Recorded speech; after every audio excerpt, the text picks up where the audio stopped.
Hello and welcome to the news at 10 on Nta News24. We are live in Abuja. I am Olajide Bedlu. First, the headlines.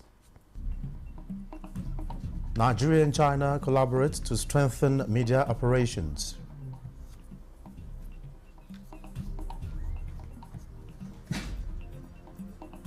Thousands of households benefit from presidential palliative support in Kano State.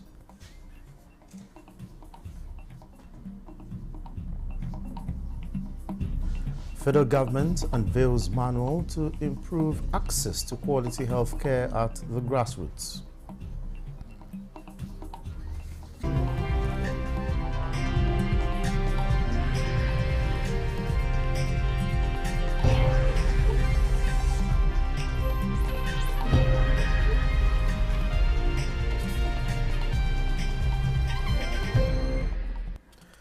The Nigerian and Chinese governments have agreed on new terms to strengthen cooperation on media. Minister of Information and National Orientation Mohammed Idris signed the Memorandum of Understanding in Beijing on behalf of Nigeria. The agreement between the ministry and the Chinese media group is to enhance transfer of technology, personnel training, procurement and operationalization of equipment. You understand that the Chinese government has gone very far in terms of media technology, in terms of media training. So we want to leverage on that, and on their own part, they also want to do information sharing with us. So there's going to be a free flow of exchange between the Nigerian government and the Chinese authority in the area of media collaboration, media training, and other forms of expertise for the benefit of both countries. This is in addition to an earlier agreement signed for partnership between the Chinese media group and the Nigerian public media organizations. More than 20,000 households are to benefit from the presidential palliative support to vulnerable groups in Kano State. Deputy Senate President Barau Jibrin disclosed this during the flag-off for the Northwest Zone held in Kano. Abdullahi Mustafa has the details. Ministers, federal lawmakers and presidential aides are here to join the Deputy Senate President Barau Jibrin in the flag-off of distribution of palliative support initiated by President Bola Ahmed Tinubu. Although the event is for the Northwest Zone, the consignment delivered is for Kano. Ado Suleiman from Kabo local government area represents one of the 23,640 households supported in Kano State. Every committee in state has been restructured, re-engineered, in order to allow for equitable distribution of these palliatives.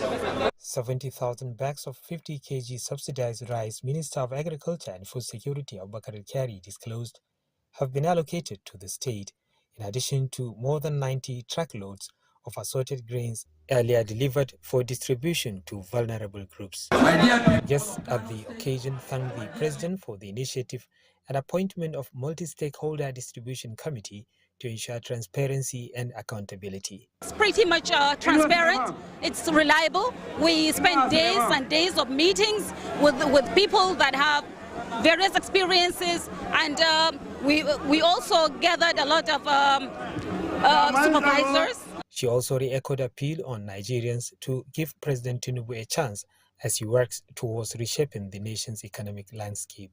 In Kano, Abdullahi Mustafa, Nta News. The federal government is matching words with action through the distribution of fertilizer to people across the country to boost food production and security. The latest is the distribution of 3,000 bags of fertilizers free of charge to people in Niger South Senatorial District, courtesy of federal government, and Senator representing the zone, Peter Jia. Fatima Usman reports. The distribution of 3,000 bags of fertilizer to farmers in all 8 local government areas that make up the Niger South Senatorial District is to further demonstrate President Bola Ahmed Tinubu's commitment to food sufficiency and creation of job opportunities for youths through agriculture.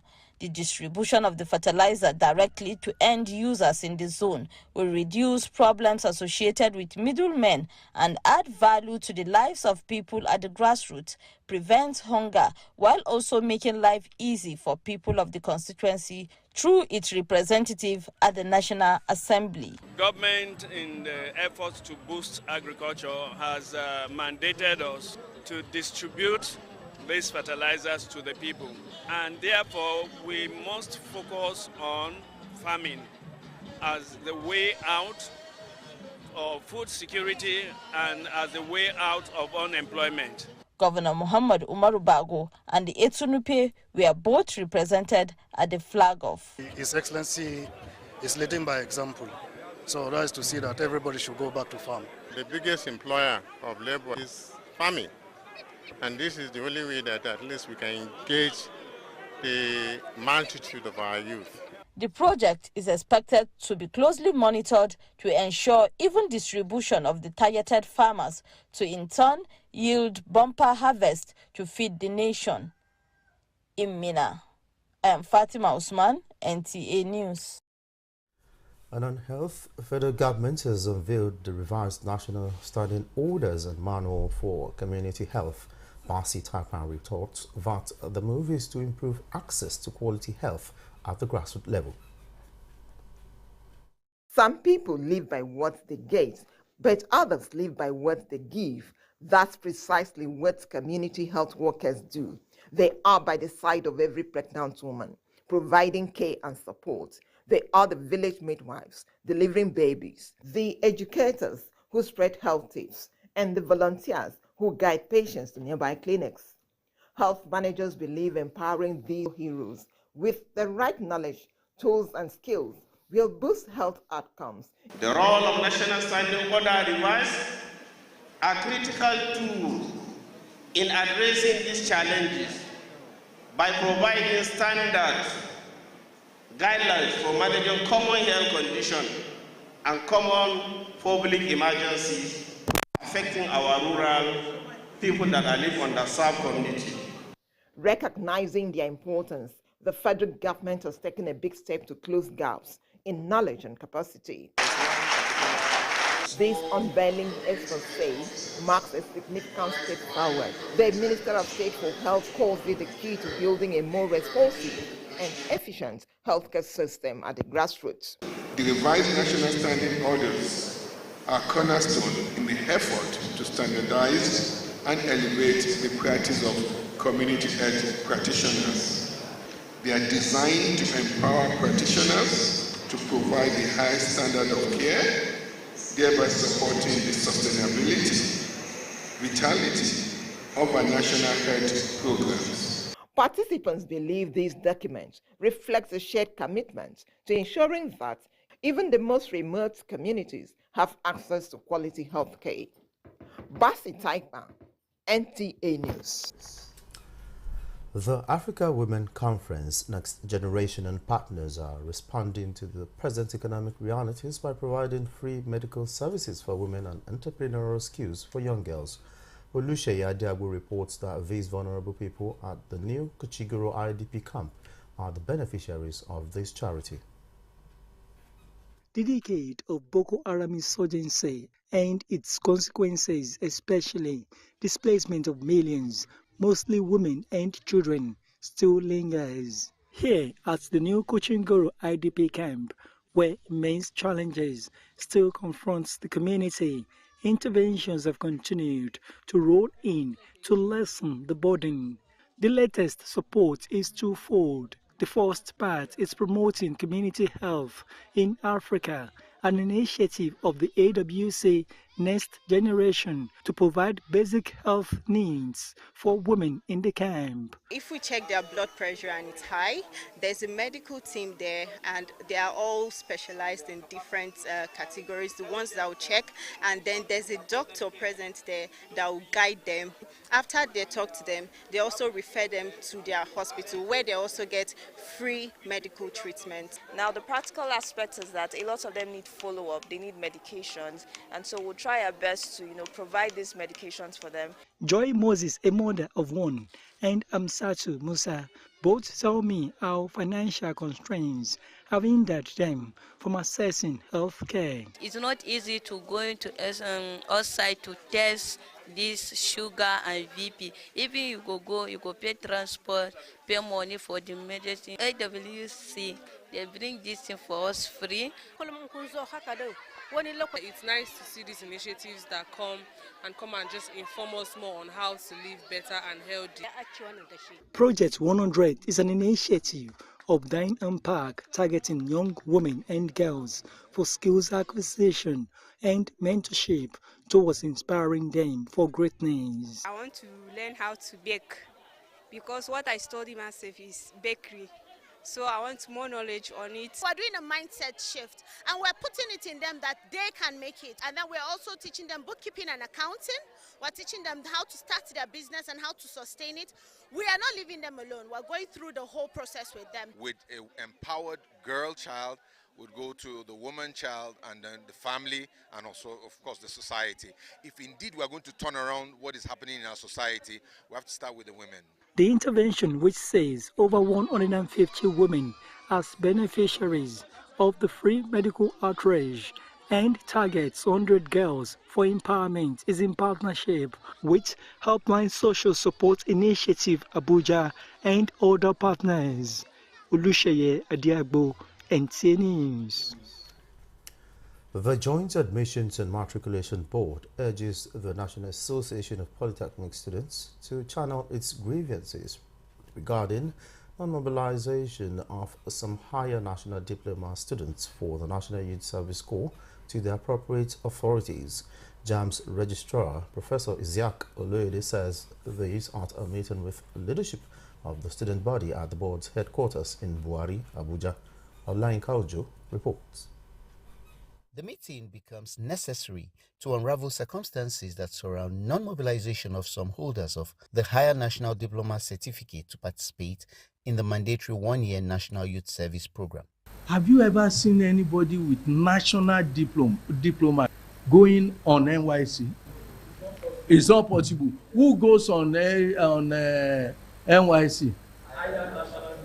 Explaining that the issue has nothing to do with JAMB, as it only conducts examinations for admission into universities, National Diploma, ND, and Nigerian Certificate in Education, NCE programs. JAMB registrar advised that rather than shift blame to the board, the students should trace the root cause of their challenges. Let me tell you strictly where your problem is that you don't know.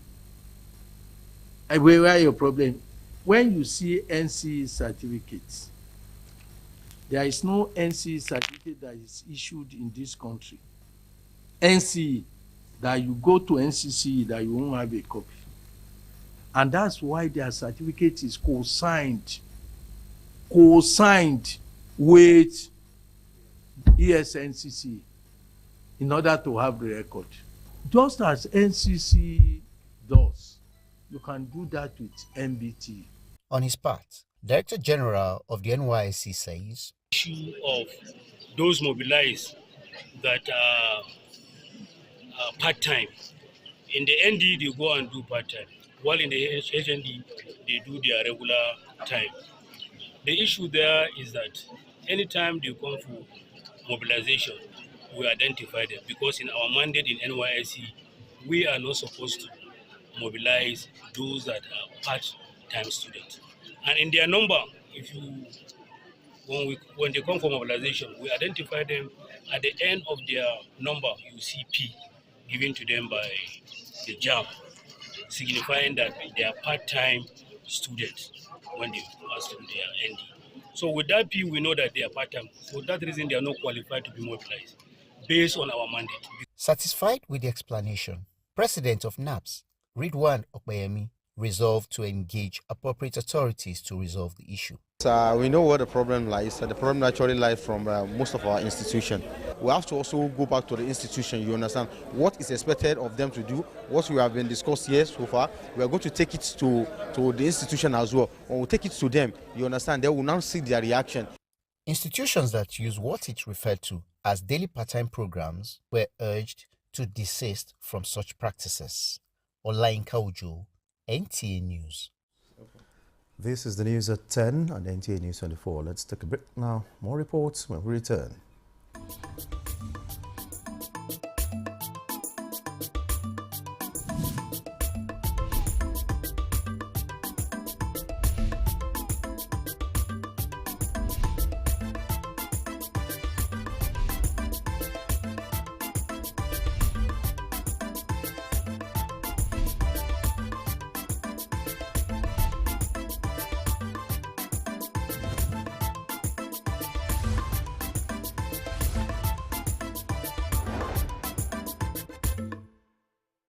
thanks for being there.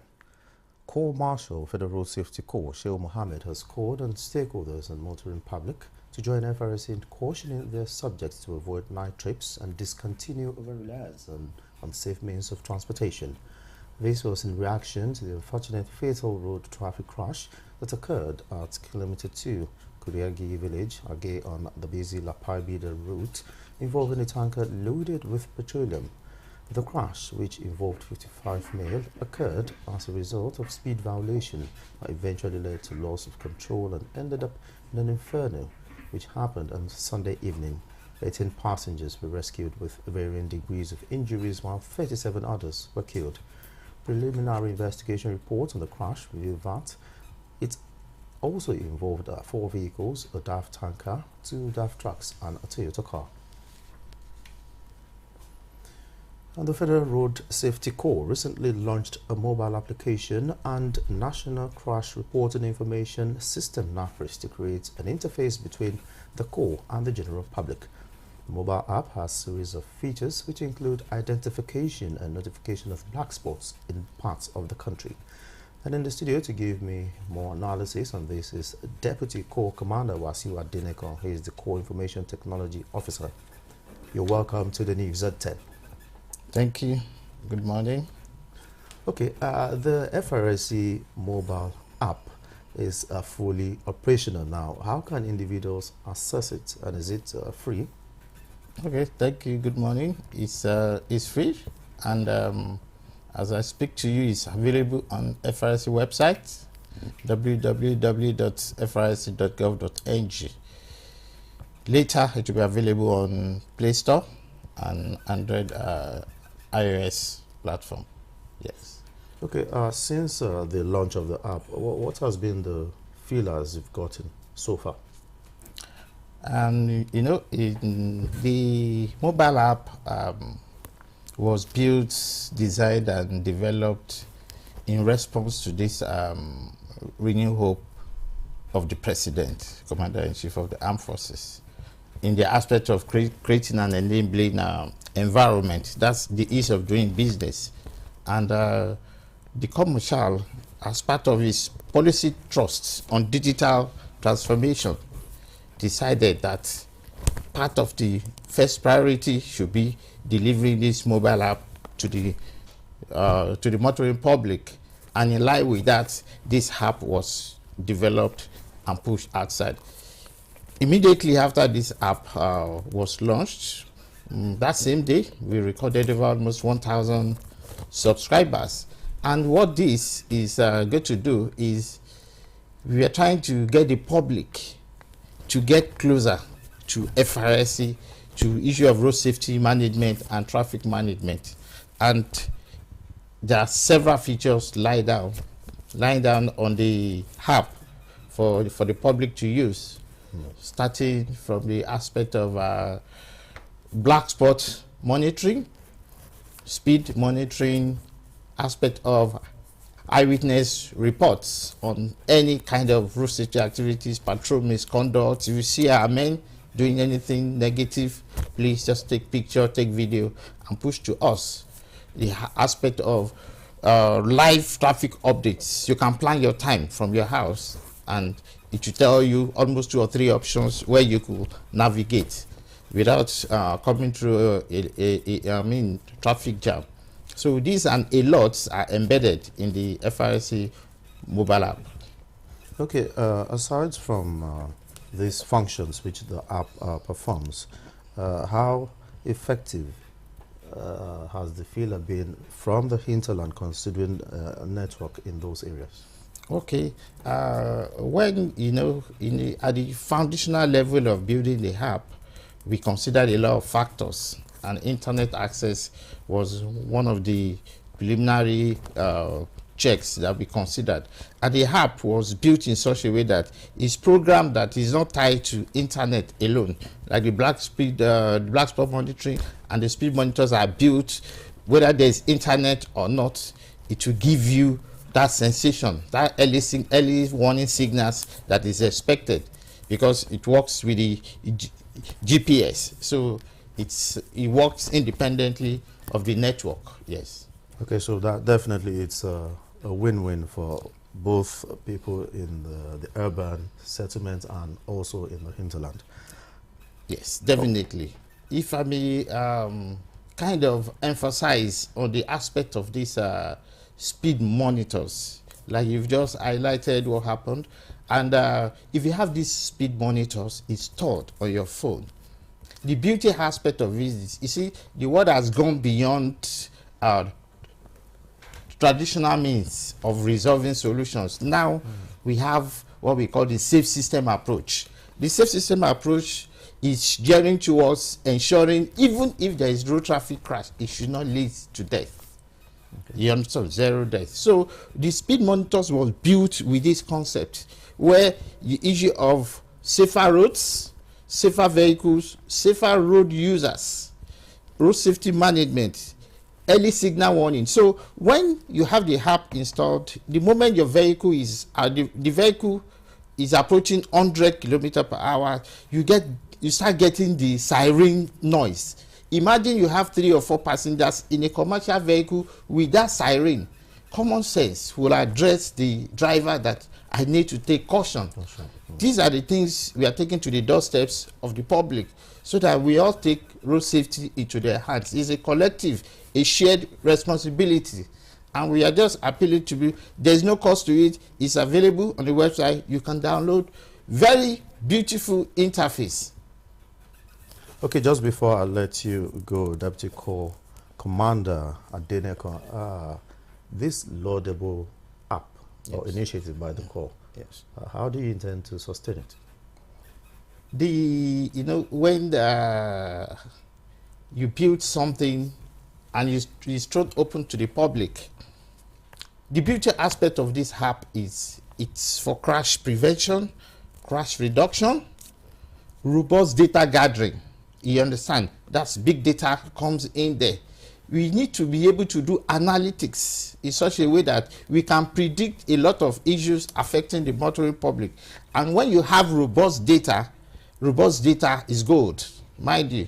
And so with this, the system, the app can sustain itself because things that will be coming from the apps will be able to sustain and maintain the program on the app. All right, many thanks, Deputy Corps Commander Wasiu Adeneko, the Corps Information Technology Officer, Federal Road Safety Corps, for your input. Moving on, the Speaker of the House of Representatives, Tajuddin Abbas, and representative of the United Nations Development Programme, UNDP Nigeria, LC Tafo, have signed a Memorandum of Understanding and Capacity Building to enhance productivity of legislators and staff of the House. The Speaker described the signing of the MOU as landmark and a moment of history for both the UNDP and Nigeria to strengthen collaboration for implementation of parliamentary development programs for legislators, staffs, and clerks. Because of the importance of that particular agreement, UNDP has graciously accepted to even hire an office dedicated to this particular project, employ staff to drive this process from the beginning to the end. So this is a moment of history for UNDP and for Nigeria. The UNDP representative also commended the Speaker for his all-inclusive drive, especially on the issue of women inclusion and participation in politics and governance, which he emphasized that is one of the focus areas of the organization. Tied to the visionary leadership of this country, of course, the Renewed Hope agenda, the 8 points that you have for the House, and we'll make sure that we help implement that to the very core, and to make sure that our support to Nigeria is one that is strategic, that is robust, and that will ensure that indeed our country is able to deliver on its development aspirations. You're watching the news at 10 on Nta News24. Another break back on more reports when we come back.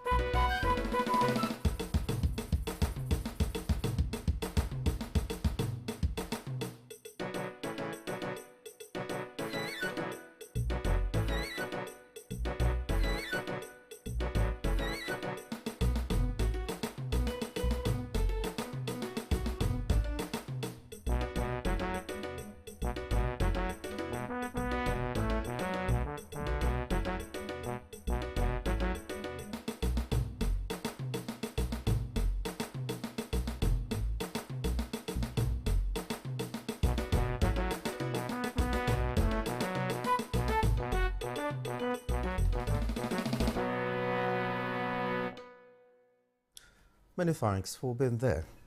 The role of the media in the development and sustainability of the blue economy in the Niger Delta region in focus as the Nigeria Union of Journalists NUJ Bayelsa State Council rolls out activities to mark its 2024 Press Week, lecture, luncheon and award ceremony. Former Hoji reports that the event featured thought-provoking lectures emphasizing the realities and potentials of this new economy and the crucial role of the media in promoting its potentials and available resources. Nigeria has in recent times promoted the need to diversify the economy, and the blue economy research has proven is one of the sectors with great potentials that can boost the gross domestic product of both the states and the country. Though the blue economy has been in existence from the beginning of creation, this sector has only just received the needed attention in Nigeria as one with immense opportunities for sustainable development, job creation, and environmental conservation. However, stakeholders insist that it requires a paradigm shift in the approach to economic development, and the media is recognized to have a critical role to play in raising awareness and promoting this agenda. It is against this background that guest lecturers at the 2024 NUJ Bayelsa State Council Press Week highlights the need for Nigerian media to give prominence and in-depth attention to the blue economy in their reports, stressing that this would help to create a boost around the initiative and attract investments. By focusing on sustainable coastal and ocean management, communities can harness the potential of marine resources to improve livelihoods and reduce poverty. And these are all possible in Niger Delta region. If you don't sing your song, nobody will chorus to join you. That is the principle of ownership in media. Stakeholders should introduce regular sponsored nighttime program on various channels of the media, radio and television. Both the Commissioner of Information and the Chairman of the NUJ Bayelsa State Council note that the media has critical role to play in promoting blue economy for awareness and expected investment for the benefit of people in the Niger Delta region and the country at large. The wealth and prosperity of our state is in the water bodies. Our oceans, rivers, creeks, and we will not rest until the full benefit of this public potentials fully manifest in the life of our resilient citizens. But just this year, a new ministry was created in the state, and it's a ministry, as far as I'm concerned, even before creation, that has been existing over time. That ministry, whether it was created or not, it has been existing over time, because that is the life of the Niger Delta, the marine and blue economy. And we say this year, let's think of something that will shift us a little bit away from oil and make us understand where we come from, our environment, looking from within to boost our economy and the IGR of the state. The journalists event, attended by top government functionaries and the royal fathers in Bayelsa State, featured a luncheon and award ceremony where some personalities were recognized for their outstanding performances and contributions to the development of the society. From the Ernest Ikoli Press Center, Ifoma Ihoji, Nta News. Public primary and secondary schools in the Federal Capital Territory resume today for another academic session. Let's now join Hadiza Adama Kadri, who is in Junior Secondary School, Area 11, for an update. Hadiza, if you can hear me, what's the ambience like, and in terms of security and health infrastructure, to prevent outbreak of a possible epidemic? How prepared is the school? Thank you, Olajide Bello. I'm at Junior Secondary School, Area 11. Just during resumptions like this, the schools normally put precautionary measures on ground. Not more than 30 students in each of the classrooms. And before you come into any school, you have to register at the gate. register at the gate, show your ID card and every other thing for you to be let into the premises of every school in the FCT. Okay, Hadiza, normally when schools resume like this, the students engage in cleaning. Did you observe cleanliness while you visited some of the schools within the FCT? Yes, immediately we came in. That was what they were doing. If you can look at the environment, see it's properly cleaned. The students, we made them cleaning when we got to this place. And after that, they went back into the classroom. Hadiza, did you have like a chat with some of the students on how prepared they are and their teachers as well? You know, this is a new session. They are going into new classrooms. I spoke with some of them. They're very happy and they're optimistic that it's going to be a successful session. Many thanks, Hadiza Adama Kadri, for keeping us up to speed with school resumption within the FCT. Many thanks for your input. Thank you so much. Moving on, 48 people have been confirmed dead with more than 50 cars burnt alive Sunday afternoon in an explosion involving a petroleum tanker loaded with PMS after colliding with a trailer conveying travelers and cattle from Wudu in Kano State en route in Niger to Lagos State. The explosion, which occurred along Lapaya Gay-through kilometer from Dende community in Agay local government area of Niger State, also had two other vehicles, a crane truck and a pickup van, cut up in the incident. Niger State Emergency Management Agency's Rapid Response Team, which confirmed the incident, is conducting search and response operation as more bodies are still trapped inside the trucks. Reports also indicate that the 48 people have already been buried. The Inspector General of Police, Kaudi Egbetokun, has expressed the force's determination to earn the memories of the officers murdered by the proscribed Islamic movement in Nigeria, popularly known as Shiite, in the Federal Capital Territory recently. IGP gave this assurance in a condolence message to their families through the Commissioner of Police FCT, Bennett Igwe. Onotu Yakubu reports. Images of agony, despair, and seeming loss of hope for a family. A father, husband, and breadwinner hacked to death in his prime by enemies of the state. The late Assistant Superintendent of Police, Innocent Agbabi, was on special assignment from his Mpape division to Wuse Junction on Sunday, August 25, when members of the proscribed group attacked their position, leaving him and one other operative dead and 3 others injured. He was a great guy who loved everybody.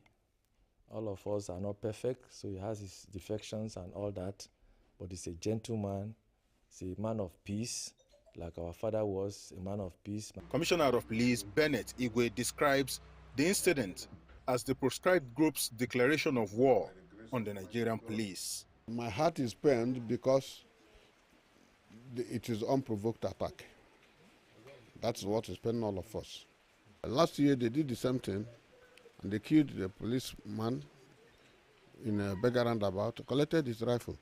This time around, they have killed ASP Innocent and Alex, Inspector Alex, and collected their rifle too. So they have declared war on police. So that's why we say we cannot fold our hands and allow them to continue like that. The IGP's emissary also made similar visit to the family of the late Inspector Alexander Ode, who was also killed in the unprovoked attack. With this alone, my mind is plead. And please, I want to beg the government. He leave a family on ground here. The wife, the child, the sisters, and even the mother. She traveled day before yesterday.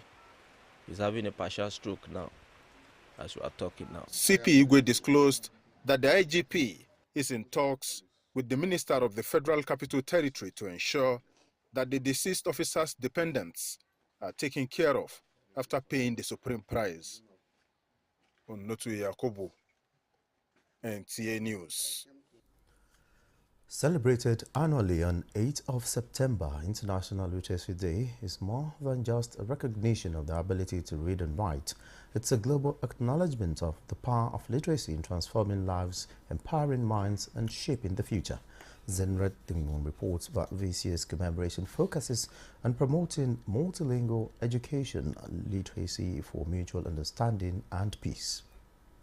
I am Master Usman. I am Master Usman. Literacy is the gateway to education, critical thinking, and a world of opportunities. It lays the foundation for personal development, economic growth, and social progress, bridging the gaps between generations, cultures, and societies. Statistics from global bodies are not too satisfactory regarding the level of literacy, and this, stakeholders say, impedes on any meaningful development of nations, especially those with low literacy rates. We are not saying we don't have problems, we have a lot of problems. And these are problems, it is skewed. Our literacy rate is not respecting normal curve, with so many of the areas skewed towards lower literacy rate. And then there is marked variation between south and north, and also among male and female. So these are all our indices that we have to also, the essence of using this data is see where we can pay more attention so that we can move at the global level. This year's commemoration highlights the importance of linguistic diversity and inclusivity in education, with voices across board calling for the integration of multilingual education, leveraging technology, and upgrading curricula as channels to achieve the goal. Let us embrace the diversity of our languages that will help to enrich our wealth and work together to create a society where every individual, regardless of their language or background, can thrive and contribute maximally to national development. When we value and acknowledge the diversity of languages, we validate the experiences and perspectives of diverse communities. And as the world marks the day, concerned groups are again reminding us that literacy goes beyond just reading and writing. It encompasses digital literacy, financial literacy, and critical literacy, equipping individuals with the skills to navigate an increasingly complex world in an era of misinformation. In Abuja, Zenred Dingwon, Nta News. In the face of economic uncertainty, many Nigerians are turning to entrepreneurship as a means of survival. From small-scale manufacturers to online business owners, the resilience and creativity of these individuals are inspiring. Ibrahim and Hamidu met some entrepreneurs in the FCT who were thriving amidst the challenges.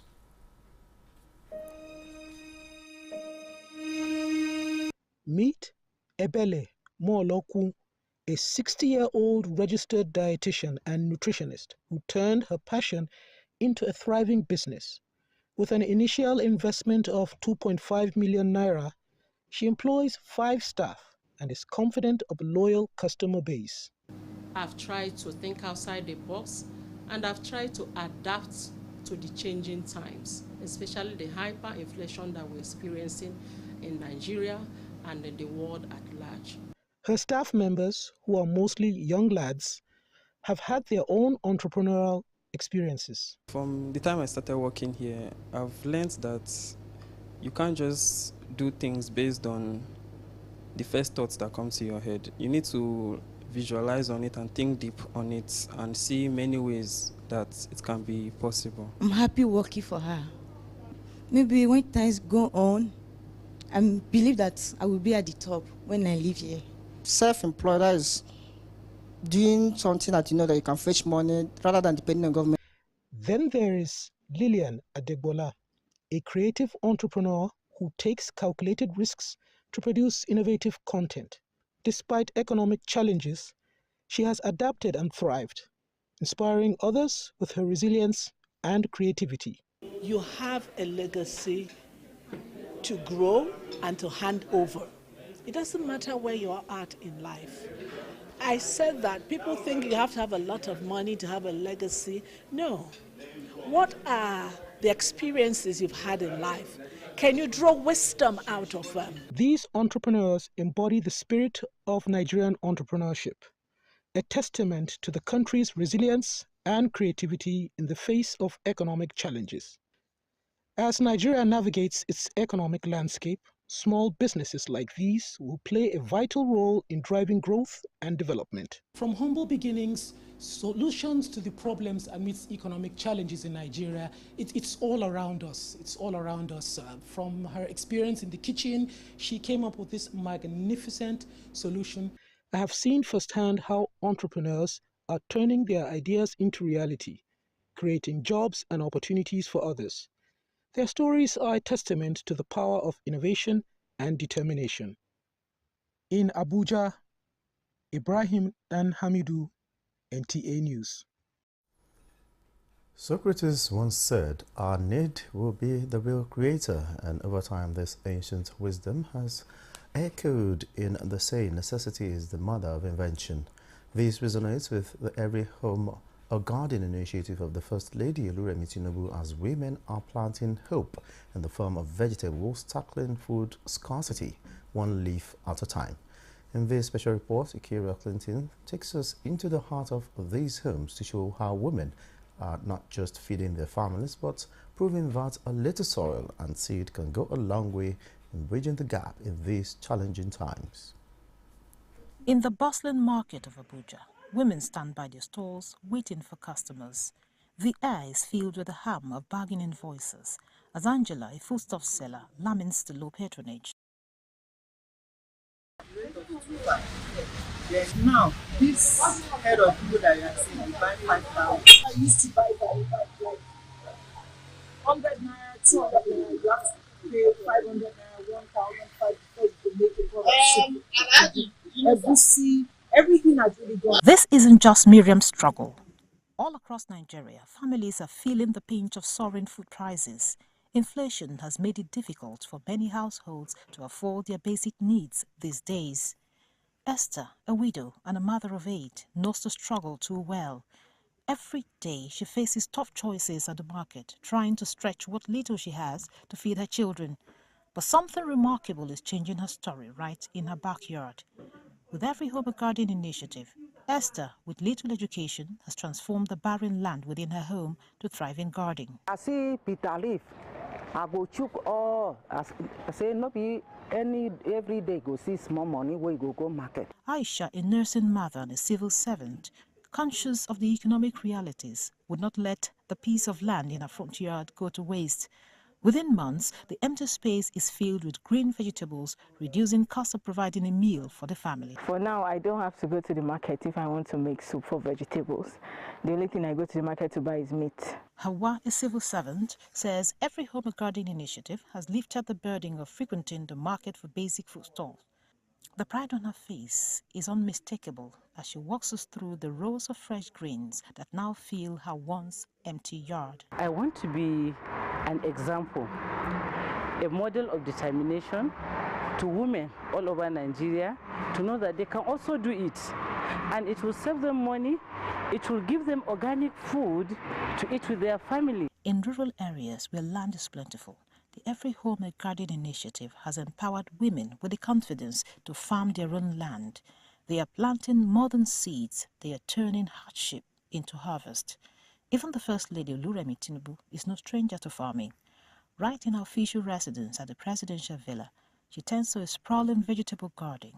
Her green oasis is a symbol that farming transcends wealth and status. For me, this is my own contribution to the food drive.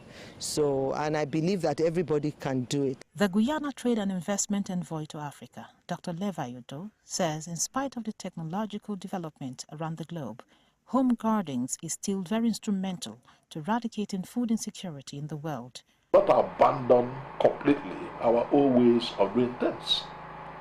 especially in the areas of agriculture.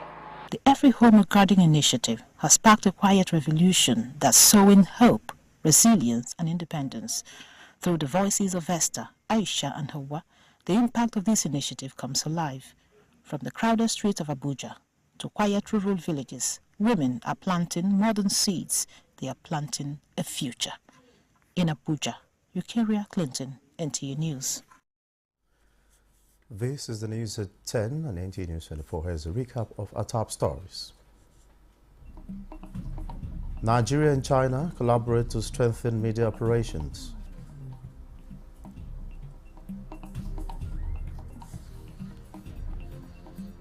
Thousands of households benefit from presidential palliative support in Kano State.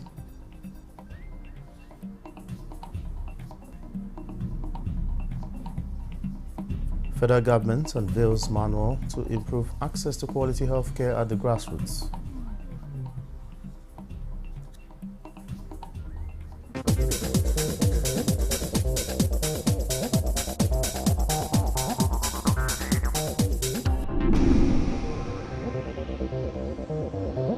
This is Nta News24.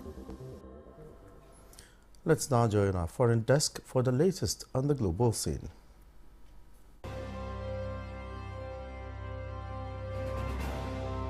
The death toll in a devastating fire at a school in Yeri in central Kenya has risen to at least 21 after more bodies were found on the weekend. 19 of them were recovered at the scene at Hillside Darasha Primary School, while 2 children died in their injuries in hospital. It is being reported that DNA testing will begin on Monday to identify the children, but officials warn these will take days. The fire on Thursday night razed a dormitory that was housing 156 boys aged between 10 and 14. More than 100 of them have been accounted for, while at least 17 children remain missing. The government has urged those who rescued students in the Thursday blaze to bring them back to school to help with tracing. The site has been sealed off for analysis, but the cause of the fire still remains unknown. President William Ruto has declared a 3-day national mourning to start on Monday. The updated death toll comes as the Red Cross reported another fire at a school, this time a girls' boarding school in Isiolo town in central Kenya. Local media is reporting that at least 3 students were injured in the blaze, which destroyed dormitories before being contained.